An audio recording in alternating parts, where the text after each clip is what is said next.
Injury-wise, is it just Malcolm that's out as far as the regular guys? Yes. With you guys not turning the ball over much at all so far, they like to turn teams over. They like to run off of steals. Is this just a matter of telling you guys just keep doing what you're doing, or is there another extra message going into a game like this? No, I don't think it's an extra message. I think it all comes back to why they're turnovers, and it's spacing and decision making. And so, something we talk about every day is making sure we have proper spacing, making sure at the point of attack we make the right decision. And so we just can't take that for granted, regardless of who we're playing. So I think it's more about that. And you got Shea in here where he's tearing things up, and he's got maybe the highest shooting percentage amongst the top 10 scorers. How do you contain a guy like that? I think he's in that category with like the Jokic's, the DeRozans, where they're great players and they're gonna make shots at different levels, and they're gonna make plays. And so you have to know what you're gonna take away and know what you're living with, and work to take those things away, and then be ready to adjust. Joe, I know that a coach can't control the narrative, and you're about team, not individual stuff. But when you hear and see so much about Jayson Tatum as MVP in November, is that something? How does that land with you? Is that something you discourage, or you're hopeful for him? Do you see a change in him? I mean, what's that all about for the coach? Definitely don't discourage it. I think it comes down to just focusing on what he's doing as a player. And right now he's committed on both ends of the floor. He makes the right read on the offensive end, and he figures out how defenses are guarding him and reads the coverage and knows how to attack, whether it's pick and roll ball handler, pick and roll screener, off ball screener. And so just expanding his game, it's made him a better player, which we're grateful for, and it's made our team better. And I think it also, at the point of attack, it begins everybody playing the right way and trusting each other.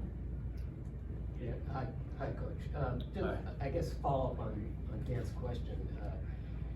I'm as old as the oldest man in the gym, but Larry Bird, mid-career, his scoring average jumped 5 points, which is what Jayson's has jumped 5 points. And in the beginning of the preseason, guys were talking about how he's taken more of a vocal leadership role. Has there been any significant change this season, maturity-wise, or? I just think growth. I think anytime you go through something, whether it's good or bad, you're going to come out, learning more on the other side. And so our team and him specifically has been through yet another opportunity with, our trip to the finals and coming up empty-handed. So when you have situations like that, you're naturally going to want to learn and grow and figure out where you can get better. And our team has done that, and Jayson has done that as a player. Is how can I become a better player? How can I impact the game? And how can I make my teammates better? So he does all those things. You had 3 guys play 40 plus in the last game. Is there an effort in this one to kind of maybe dial their minutes back? We just got to do whatever we got to do to win. It's the most important thing. Where are things at with Malcolm? Like, how's he doing physically? Saw him today. Physically, he's doing pretty well. It's just a day-to-day thing of making sure he's comfortable and making sure there isn't any tightness or grab at it. So, he went and picked it up today as far as on the court work, and hopefully he'll be back as soon as possible. Joe, we're almost at 8 weeks since Rod had his surgery. Is there kind of anything new on him? How's he kind of doing right now? He's doing good. He's in a great spirit mentally. No timetable has changed as far as where he's at, but he's doing a great job with his rehab, and he's on the court, doing small stuff. But it's great to see him out there and him progressing well.